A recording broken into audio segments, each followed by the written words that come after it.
El guzmancismo es considerado convencionalmente a los años transcurridos entre 1870 y 1888, donde el general Antonio Guzmán Blanco fue el encargado de la conducción del país. Debe recordarse que Guzmán no ejerce la presidencia de manera ininterrumpida y además se recuerda como el ilustre venezolano más autócrata. Durante esas casi 2 décadas se realizaron importantes obras públicas, se dio un impulso a la vida cultural del país, se unificó la moneda nacional, se sancionaron nuevos códigos, se organizó la hacienda pública y se podía vivir con una relativa estabilidad. Todo eso contribuyó a la modernización del país. Este periodo, conocido por los historiadores como el Guzmanato, tiene por principales características un evidente estilo de gobierno autocrático, represivo para con sus adversarios y la oposición, una adulación y alabanza excesiva hacia la figura de Guzmán Blanco, materializada a través de manifestaciones públicas de reconocimiento y adoración para con el ilustre americano y la creación de instituciones con su nombre en ellas.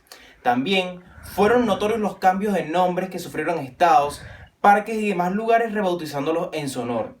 No obstante, a pesar de todos los rasgos negativos presentes, es justo afirmar que el gobierno de Antonio Guzmán Blanco fue el primer gobierno que trajo a Venezuela el ideal del Estado moderno, con todo lo que esto implica. Era un ensayo que buscaba asemejar a Venezuela para con el modelo de los estados europeos de la época. Esta autocracia se divide en 3 periodos de mandato: el sexenio, el quinquenio y el bienio o aclamación nacional. Juan Vicente Gómez fue un dictador político y militar venezolano que gobernó a su país de manera autoritaria desde 1908 hasta 1935. Llegó al poder por un golpe de estado que le dio a Cipriano Castro cuando se encontraba en el exterior por motivos de enfermedad. Se aprovechó de las circunstancias y lo acusó de intento de asesinato hacia su persona. También se unió con el gobierno de los Estados Unidos para evitar que Castro volviera al poder, dando paso así a la dictadura más fuerte que ha tenido Venezuela.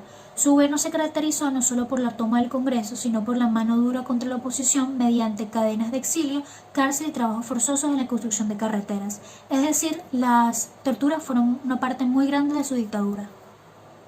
Durante su gobierno destacó por un índice de al menos 90% de las personas que no sabían leer ni escribir. Los medios de comunicación impresos, la radio y el cine estuvieron sometidos porque no contenían información de lo que sucedía en el país, puesto que Gómez no les permitía expresar su descontento con él. En su gobierno logró resurgir el crédito internacional y se restablecieron las relaciones diplomáticas de Venezuela. También se lograron grandes mejoras respecto a obras públicas, como fueron las primeras aerolíneas, aeropuertos, la aeropostal y la Fuerza Aérea Venezolana, además de modernizar, profesionalizar e institucionalizar las Fuerzas Armadas tal como las conocemos hoy en día.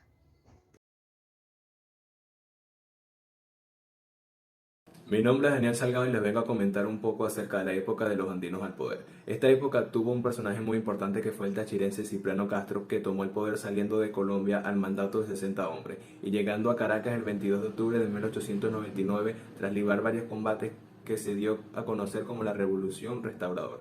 Primero fue nombrado como presidente provisional hasta que se modificara la Constitución en 1904 y luego fue nombrado presidente por el periodo de 1904 y 1911. El Fortín Zamuro fue la última guerra civil en Venezuela, la cual culminó con victoria el 21 de abril de 1903 por las tropas de Cipriano Castro bajo el mando de Juan Vicente Gómez en Ciudad de Bolívar en contra del general Nicolás Rolando. El otro gran problema que tuvo que enfrentar Cipriano Castro fue el bloqueo naval que impusieron Inglaterra y Alemania, ya que Venezuela se negaba a pagar su deuda y había confiscado la empresa inglesa que suministraba electricidad a Caracas. Juan Vicente Gómez, nacido el 24 de julio de 1857 en el estado Táchira, era uno del grupo de los 60 que tomó el poder bajo el mando de Cipriano Castro. Gómez fue nombrado vicepresidente y quedó encargado del ejército. En varias oportunidades también se quedó a cargo de la presidencia cuando Castro se soltaba del país. En una de esas oportunidades, Cipriano Castro se encontraba en París, Gómez tomó el poder prohibiéndole la entrada a su antiguo jefe el 19 de diciembre de 1908.